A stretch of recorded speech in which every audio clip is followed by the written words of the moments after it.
दूसरा क्लास लगा था, इकोनॉमिक्स क्लास चल रहा था सर, अभी फिजिक्स की क्लास है हमारी। उपेंद्र चौहान जी नमस्कार। अच्छा सब क्लियर है ना? चलो एक बार मैं काम करता हूँ, पहले जो आपको पढ़ाया था वो वाली पीडीएफ में निकाल लेता हूँ एक बार। कल क्लास में पहले पेंडुलम खत्म किया था, यूनिट डायमेंशन पे हम आ गए थे कल क्लास में।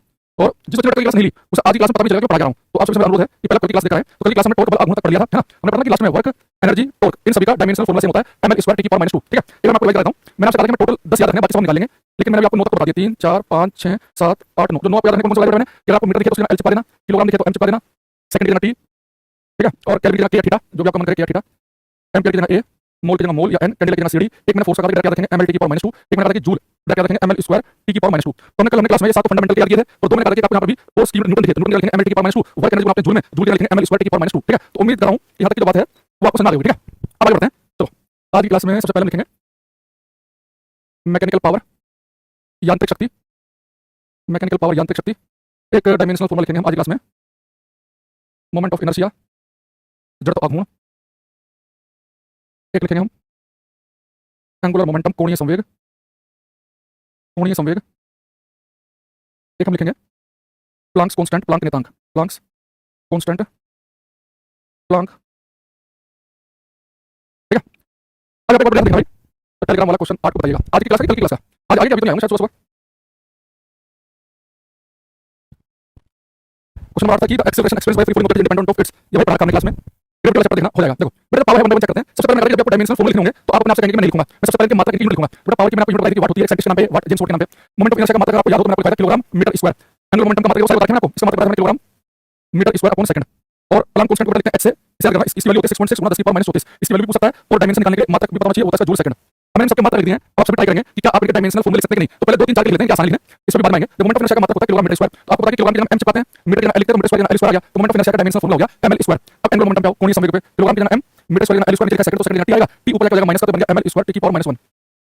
अब यहाँ बेटा जूल का मैंने बताया था, याद रखना जूल होता है ml स्क्वायर t की पावर -2, सेकंड की जगह लिखते हैं t, तो t की 2 पावर -1 प्लस के तो बनेगा ml स्क्वायर t की पावर -1। यहाँ पे ध्यान देना, जो एंगुलर मोमेंटम में कोणीय संवेग, इसका डायमेंशनल फॉर्मूला क्या है ml स्क्वायर t की पावर -1, और प्लांक कांस्टेंट का भी क्या है ml स्क्वायर t की पावर -1। ये बहुत इंपॉर्टेंट है, ये सीजे के अंदर रखा है। इवन ये बताता है कि निम्नलिखित में से किन दो के डायमेंशनल फॉर्मूले सेम है, तो कोणीय संवेग और प्लांक नियतांक का सेम होता है। ये जो अपने जो मेडिकल के जो होते हैं ना एंट्रेंस एग्जाम, उनमें भी आता है, ये एसएससी रेलवे ग्रुप में भी आता है, ये आपके स्टैंडर्ड वाला सॉफ्टवेयर में भी आ सकता है, ये सीडी में भी आता है। तो कोणीय संवेग और प्लांक नियतांक दोनों के डायमेंशनल फॉर्मूले सेम है ml स्क्वायर t की पावर -1, और यहाँ पर भी है ml स्क्वायर t की पावर -1। ठीक है, प्लांक कांस्टेंट कांस्टेंट है, कुछ कांस्टेंट हम लिखेंगे क्लास में, तो आपके इनकी वैल्यू याद रखनी है, कांस्टेंट की वैल्यू। ठीक है, अब बेटा पावर पे, तो पावर को नापते वाट में भी साइंटिस्ट का नाम आएगा, तो मैंने कहा कि आपको फॉर्मूला यूज करना पड़ेगा। मैकेनिकल पावर का फॉर्मूला क्या है, पावर का कार्य करने की रेट ऑफ वर्क डन, तो पावर का फॉर्मूला आपको वर्क ऑन टाइम, तो वर्क को नापते हैं जूल में, तो जूल के लिए हो जाएगा ml स्क्वायर t की पावर -2, टाइम को नापते हैं सेकंड में, हो जाएगा t, तो t ऊपर जाएगा माइनस का, तो बनेगा ml स्क्वायर t की पावर -3। तो मैकेनिकल जो पावर है इसका डायमेंशनल फॉर्मूला बन रहा है ml स्क्वायर t की पावर -3। एक बार इन सबको ध्यान से घूर घूर के कि क्या इन सबको आप कर पा रहे हो कि नहीं कर पा रहे हो। एटलीस्ट कम से कम देखो मैंने सारी चीजें आपको इन सबके फॉर्मूले, इन सबके मात्रक बता रखे हैं ऑलरेडी मैकेनिक्स पढ़ाते समय। अगर आपको इनके मात्रक याद नहीं है तो आपकी गलती है। मोमेंट ऑफ इनर्शिया का मात्रक लिखा है kilogram metre square, angular momentum का लिखा है, पावर का बता रखा है कि वाट है, पावर का फॉर्मूला क्या होता है ये लिखा है, एक प्लांक कांस्टेंट हमने एक्स्ट्रा ऐड करवाया है, इसे आप याद कर लो। तो साथ में से लिखा है कि एंगुलर मोमेंटम प्लांक कांस्टेंट का सेम होता है, इसलिए हमने इन दोनों को साथ साथ लिख लिया है। ठीक है, तो प्लांक कांस्टेंट की कहां पे जिक्र होता है, बच्चे पूछ रहा है।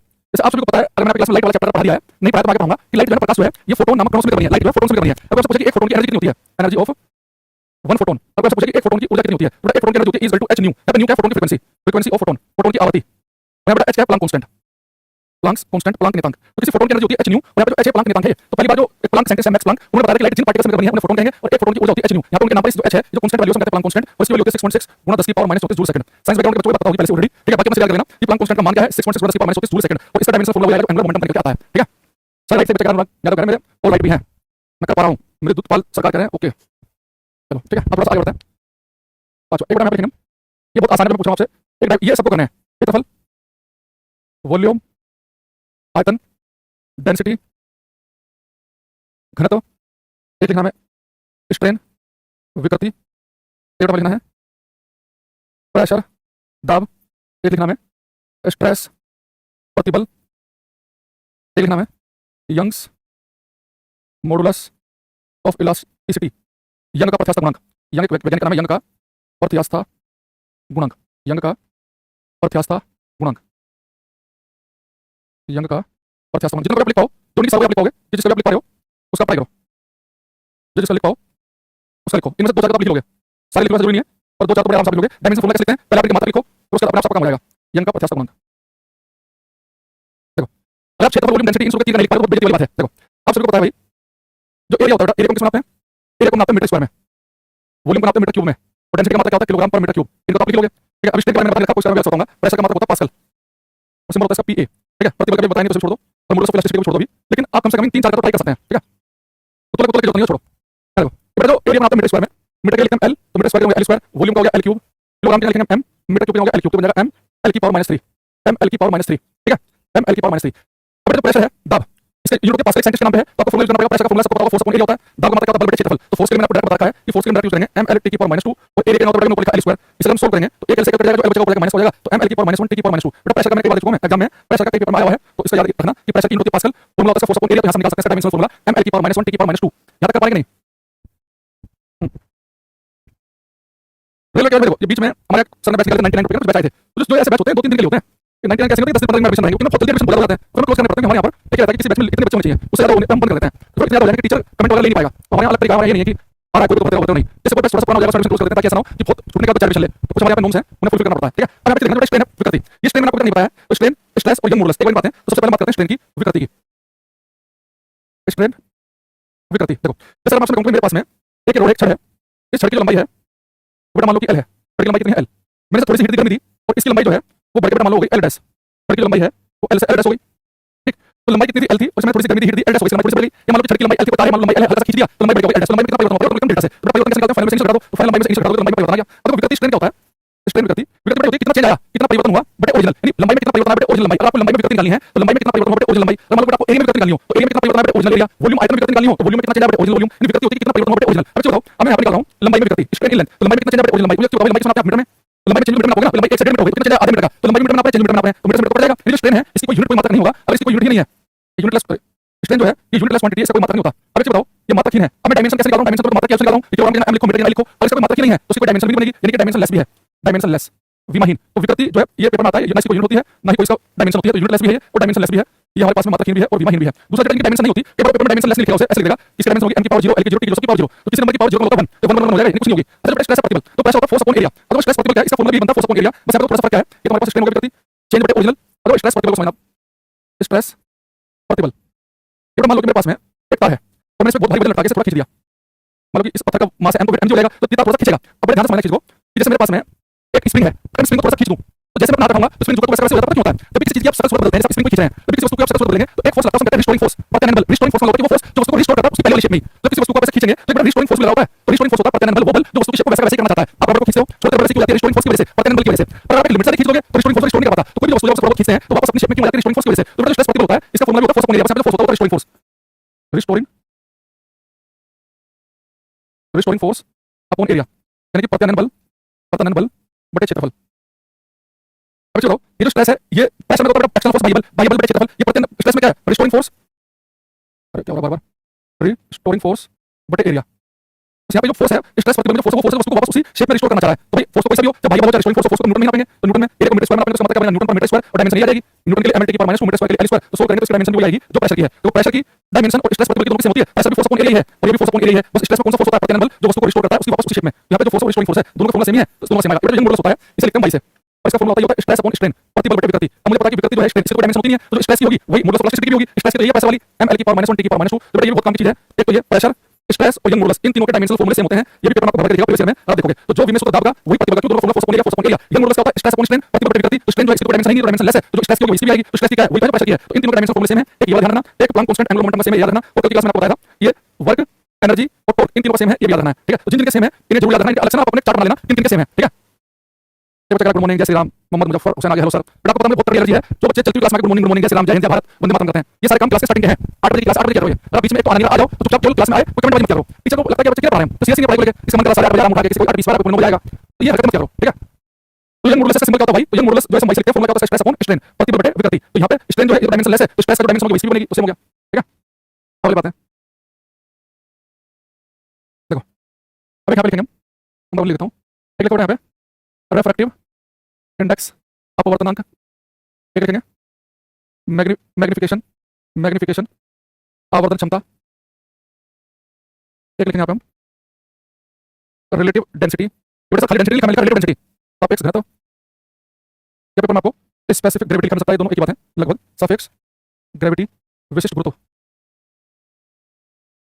एक लिखेंगे आप एंगल कोण,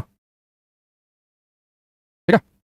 इनको आपको डायमेंशनल फॉर्मूले लिखने हैं। अभी मैंने शायद कुछ बैच में ऑप्टिक्स का चैप्टर नहीं पढ़ाया प्रकाश वाला, ठीक है, तो ऑप्टिक्स नहीं पढ़ाया, तो ऑप्टिक्स इस बैच में पढ़ा दिया तो उनको बढ़िया नहीं पढ़ाया। जब मैंने ऑप्टिक्स पढ़ाऊंगा तो एक्स रेफ्रैक्टिव इंडेक्स अपवर्तनांक, मतलब रेफ्रैक्टिव इंडेक्स है अपवर्तनांक, ये एक एक यूनिटलेस मात्रा की राशि से कोई मात्रा नहीं होता। मैं आपको बताऊंगा कि पानी का रिफ्रैक्टिव इंडेक्स 1.33 है, कांच का 1.5 है, डायमंड का 2.42 है। रिफ्रैक्टिव इंडेक्स न्यूमेरिकल वैल्यू होती है, इसका मतलब क्या ऑप्टिक्स में आएगा। तो याद रखना किसी को यूनिट नहीं बनती, कोई मात्रा नहीं बनता, यूनिटलेस है ये।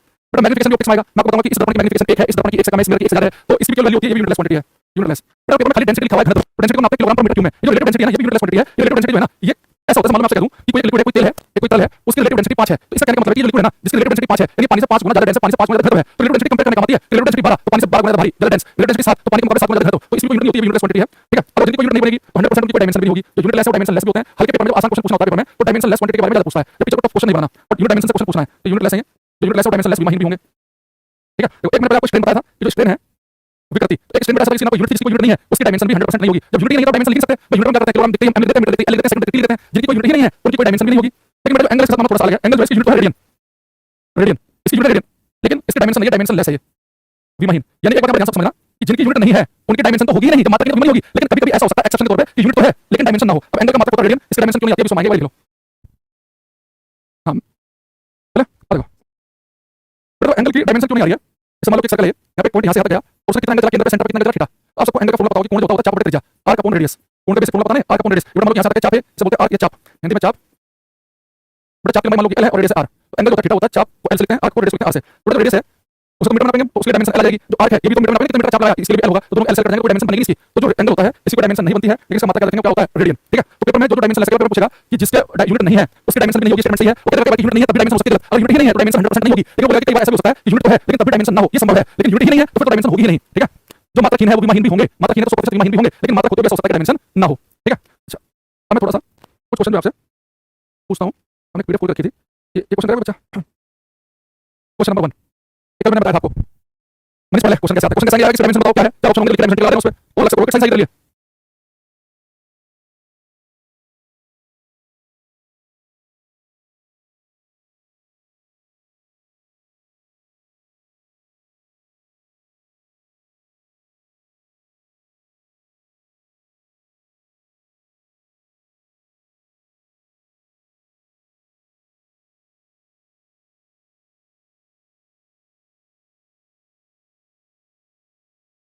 हां तो मैंने आपको बता रहा था कि हाउ आर द एक सेकंड अब देखो सही आ रही है ना, क्या क्या हुआ numerical value unit of physical quantity तो मैंने आपको बताया कि न्यूमेरिकल वैल्यू और जो यूनिट होती है उसके इनवर्स प्रोपोर्शनल होती है। आप जितना छोटा यूनिट यूज करोगे, किलोमीटर या मीटर पा जाओ, फिर सेंटीमीटर या मिलीमीटर, जितना छोटा यूनिट यूज करोगे उतनी बड़ी न्यूमेरिकल वैल्यू आएगी, बताया ना कि वैसे आपने 1 मीटर होता है 100 सेंटीमीटर के बराबर, लेकिन मिलीमीटर में होता है 1000 के बराबर, यानी जैसे मैं छोटी यूनिट का मीटर से सेंटीमीटर और छोटा मिलीमीटर तो न्यूमेरिकल वैल्यू 1 बटे 100 बटे 1000, तो जितनी छोटी यूनिट उतनी बड़ी न्यूमेरिकल वैल्यू, कौन सा आएगा सी ऑप्शन, ठीक है। अब जो है ये बड़ा प्यारा क्वेश्चन आपके सामने है, मैं चाहूंगा कि आप इसे ट्राई करें, ठीक है। देखते हैं कौन धुरंधर करेगा इसे, एक सेकंड रुकना।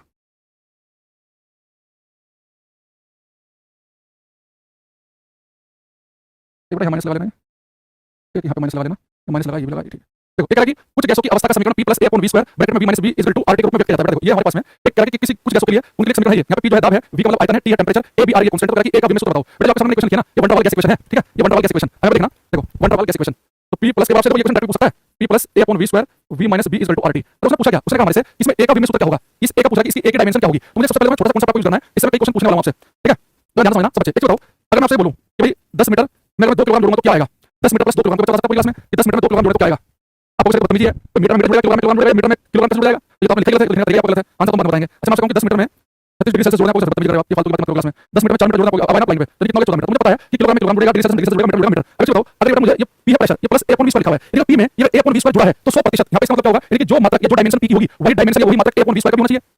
तो दोनों सेम टाइप की चीज जुड़ सकती है आपस में। अब मुझे एक डायमेंशन बतानी है, मतलब A मुझे यहाँ पे दिखाई दे रहा है, इसका A का V में सूत्र बताइए, A मुझे कहाँ दिख रहा है यहाँ पे, यानी कि जो P की डायमेंशन होगी वो पूरे A/V² की होगी, लेकिन जो डायमेंशन होगी P की वही डायमेंशन होगी A/V² की, बस मेरा काम हो गया। अच्छा प्रेशर की डायमेंशन मैंने आपको बताई थी कि प्रेशर को नापते हैं पास्कल में, उसका फॉर्मूला होता है फोर्स अपॉन एरिया, तो फोर्स के लिए mL × -2 एक काम करते हैं, हटा देते हैं, ब्लैक कर देते हैं ताकि ब्लैक लेकिन ब्लू ले चलो। प्रेशर क्या होता है फोर्स अपॉन एरिया, तो फोर्स के लिए बताया mL × -2, एरिया के L² एक से कट गया, तो एक जो बचेगा वो बचेगा -mL × -1 × -2, ठीक है।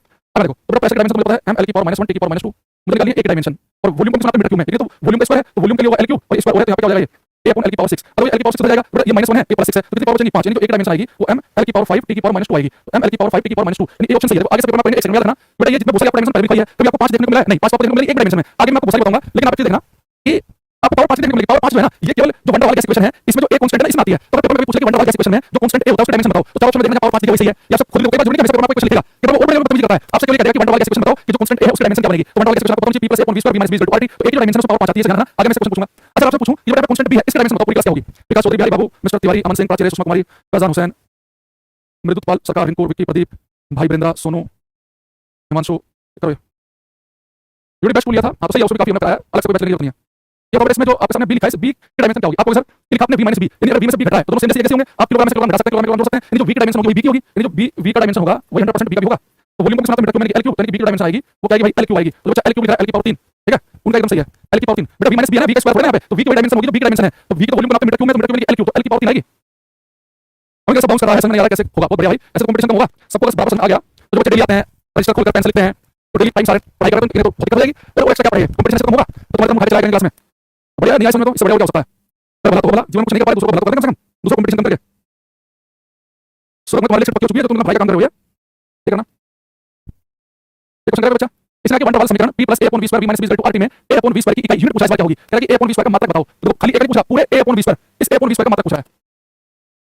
एक क्लास में पिछली क्लास में 3 बार देखो, वाली भी कल 15 मिनट बाद में सब बेसिक बताया था। देखो नेक्स्ट बताओ p में क्या जुड़ा है a / v², यानी जो p का मात्रक होगा वही पूरा a / v² का होगा, तो यूनिट ऑफ p जो p का मात्रक होगा वही मात्रक किसका होगा? यूनिट होगी वही a / v² की।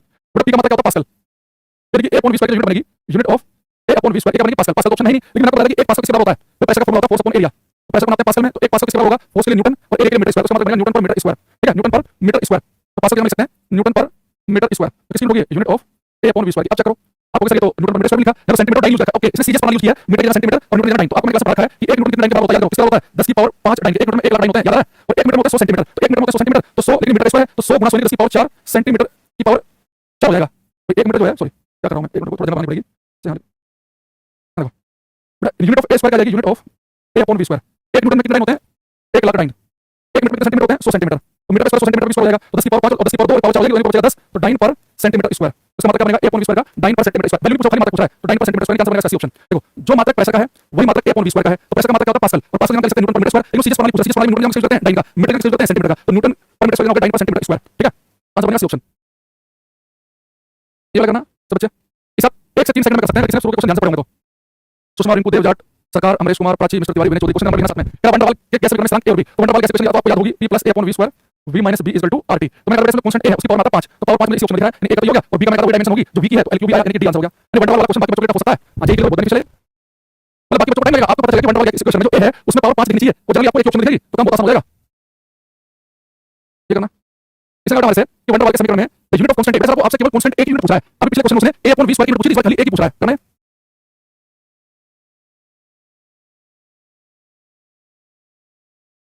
देखो क्या देखना आपको लिखा p + a / v² v - b = rt, ठीक है अरे देखना इस बार खाली a का पूछा है, हमें पता है कि p में क्या जुड़ा है a / v², तो जो यूनिट होगी p की, यूनिट ऑफ p किसके बराबर होगी? Unit of a / v²। भाई p के अंदर तो पूरा जुड़ा है, तो p का मात्रक होगा a / v² का होगा, यूनिट ऑफ a / v², लेकिन इस बार केवल a चाहिए, तो मैं क्या करूंगा इन v को ले जाएंगे, तो यूनिट ऑफ a क्या होगी? यूनिट ऑफ a होगी यूनिट ऑफ p * v²। तो बड़ा सिंपल बनाते हैं, न्यूटन पर मीटर स्क्वायर, पास्कल होता है, पास्कल न्यूटन पर मीटर स्क्वायर सकते हैं, वॉल्यूम के लिए होता है मीटर क्यूब, वॉल्यूम का स्क्वायर मीटर की पावर क्या जाएगी? 6 हो जाएगी, तो जाएगा न्यूटन * मीटर की पावर 4। लेकिन उसने सीरीज प्रणाली पूछा, तो सीरीज प्रणाली में न्यूटन का डाइन लिखते हैं और मीटर की पावर 4 का सेंटीमीटर की पावर 4, तो मीटर का सेंटीमीटर यूज करते हैं, वैल्यू पूछा उसमें ये लिखा कि 10 की पावर 5 हो ऐसे, खाली में मात्रक से मतलब न्यूटन का डाइन आएगा, सीरीज प्रणाली में मीटर का सेंटीमीटर, तो आ जाएगा ये ऑप्शन। तो इससे पिछले वाले क्वेश्चन में उसने पूरा a / v² का मात्रक पूछा था, तो a / v² का पूछा तो p का बराबर होगा, यानी कि न्यूटन पर मीटर स्क्वायर यानी डाइन पर सेंटीमीटर स्क्वायर, लेकिन खाली a का पूछा है तो v² को चले जाएंगे, तो ये ऑप्शन आएगा। तो पिछले वाले क्वेश्चन में किसका मात्रक पूछा था? पूरे a / v² को किसके बराबर था? प्रेशर के मात्रक के बराबर, यानी पास्कल के, पास्कल ऑप्शन न्यूटन पर मीटर स्क्वायर, न्यूटन पर मीटर स्क्वायर डाइन पर सेंटीमीटर स्क्वायर आंसर बन गया था, लेकिन खाली a का पूछा तो v² हो जाएगा, मल्टीप्लाई हो जाएगा, ठीक है ये करना था। क्वेश्चन नंबर 40 देव जाट, प्राची, बिहारी, नवीन, मिस्टर तिवारी, सत्यम, विनय चौधरी, मुकेश क्वेश्चन नंबर लिखो साथ में। लगा एक क्लास कल की आपकी और नहीं पड़ेगी, मैं सोचा था खत्म करने से आज हो नहीं पाएगा, है ना।